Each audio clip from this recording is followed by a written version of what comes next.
और रायगढ़ से बड़ी खबर, नेतनागर डबल मर्डर का खुलासा।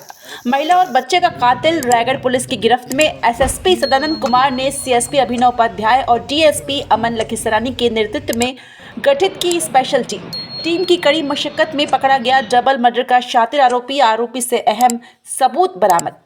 मृतक का बॉयफ्रेंड ही निकला उसका कातिल।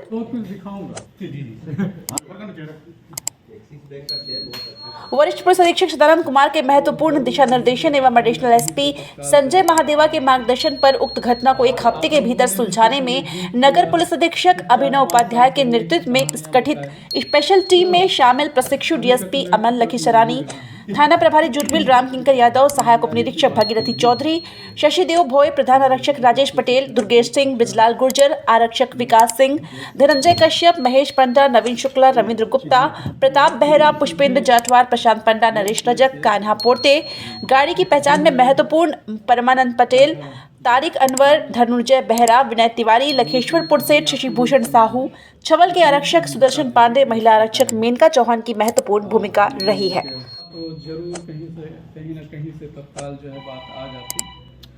और आप लोगों ने भी कुछ हमें हिंट किया, कुछ 4-5 साल पहले की कहानियाँ बताया, तो उनके बेस पे लगा कि मैं भी उस संभावनाओं पे बात करना शुरू की। तभी 3 टीम जो है बनाई गई, साइबर की टीम, लोकल थाने की टीम और वो चीज़ों को। दिनांक 27 नवंबर को सुबह लगभग 3:30 बजे के आसपास सूचना मिली कि नेतनागर, जो थाना जूट मिल अंतर्गत पड़ता है, थाना प्रभारी के द्वारा सूचना दी गई कि वहाँ पे एक पैराहट में आग लगी है। और जब आग बुझाने के लिए ग्रामीण पहुँचे तो वहाँ पे एक महिला और एक बच्चे के अर्ध जली अवस्था, लगभग जली हुई अवस्था में 2 डेड बॉडी पाए गए।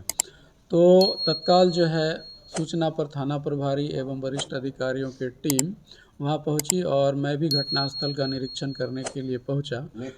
नेतनागर जो कि नेशनल हाईवे हमारा रायगढ़ और झारसुगुड़ा को जोड़ती है, तो उसी पे फिर उनको सबसे पहले सीन ऑफ क्राइम को जो सुरक्षित किया गया, फॉरेंसिक की टीम को बुलाई गई और जो हमारे एविडेंस के लिए था उसको एविडेंस कलेक्ट किया गया और पंचनामा करने के बाद सबको पोस्टमार्टम हेतु रवाना किया गया। अब अगला स्टेप जो आता है कि हम लोग अब आखिर ये कौन है, इसकी पहचान नहीं हो पाई, तो उन्हें जो है सभी न्यूज़पेपर में और अपने न्यूज़ चैनल्स को भी बताया गया, उन्होंने दिया गया, लेकिन किसी ने उस डेड बॉडी को क्लेम नहीं किया। उसके बाद हमारा इन्वेस्टिगेशन वहाँ से शुरू होता है और उसके बाद हम लोगों ने 3 टीम को बनाया, एक साइबर की टीम और सीएसपी और हमारे एक डीएसपी प्रोबेशनर, थाना प्रभारी, इन सभी के टीम के द्वारा जो है अलग अलग उसको टास्क दिया गया कि चूँकि समय का पहले पता था, उस समय और प्रत्यक्षदर्शी के अनुसार एक गाड़ी जो है जाने की सूचना थी कि ये गाड़ी से वो आरोपी भागे हैं। तो सबसे पहले हमारा था कि उस गाड़ी को ट्रैक किया जाए, संदिग्ध अवस्था में कोई गाड़ी है।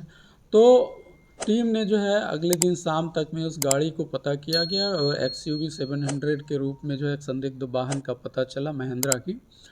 और उसके बाद फिर उसका RTO से डिटेल लेने के बाद उनके मालिक का पता किया गया, जो रायपुर हिमालयन हाइट्स का होना पाया गया, जो विभा गुप्ता के नाम से रजिस्टर्ड था।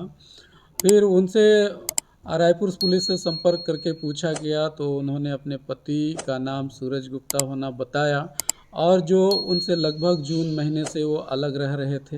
तभी उन्होंने बताया कि वो एक महिला जिसकी उम्र लगभग 28 से 30 वर्ष होगी और उनके एक 8 से 10 साल के बच्चे हैं, उनके ऑफिस में ही काम करते थे, उनके साथ ही रह रहे हैं।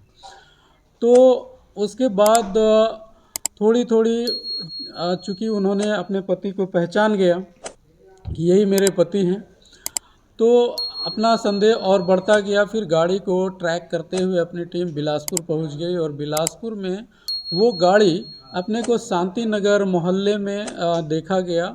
और उसके बाद हमें और भी जो जानकारियां मिली उसके आधार पे उस महिला का पहचान जो है निधि के रूप में हुई और उनके 8 से 10 साल के बच्चे का होना पाया गया। मकान मालिक से पूछताछ करने पे उन्होंने क्लियर किया।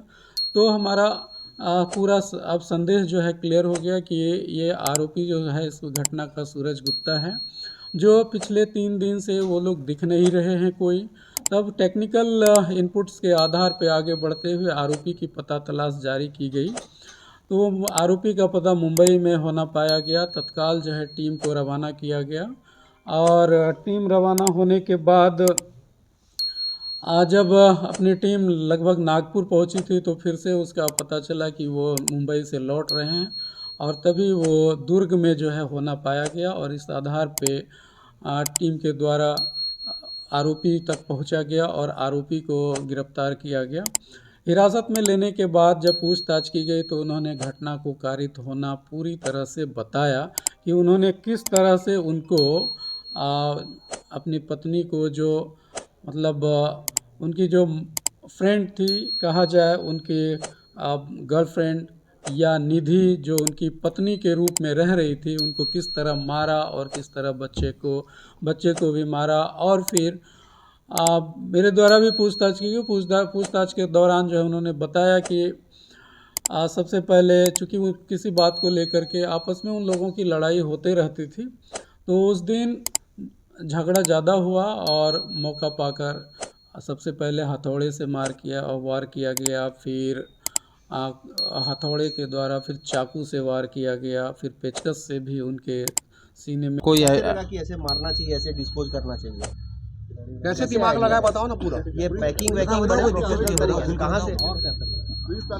नहीं सर, कोई प्री प्लानिंग नहीं था। मैं आवेग में आ गया और उस समय कंट्रोल नहीं हो पाया और घटना उसी दिन विवाद किस बात को लेकर हुआ था, क्यों मार रहे थे? सर वो मुझे और परिवार वालों को बहुत बहुत गंदी गालियाँ वगैरह दे रही, तो आवेग में हो गया।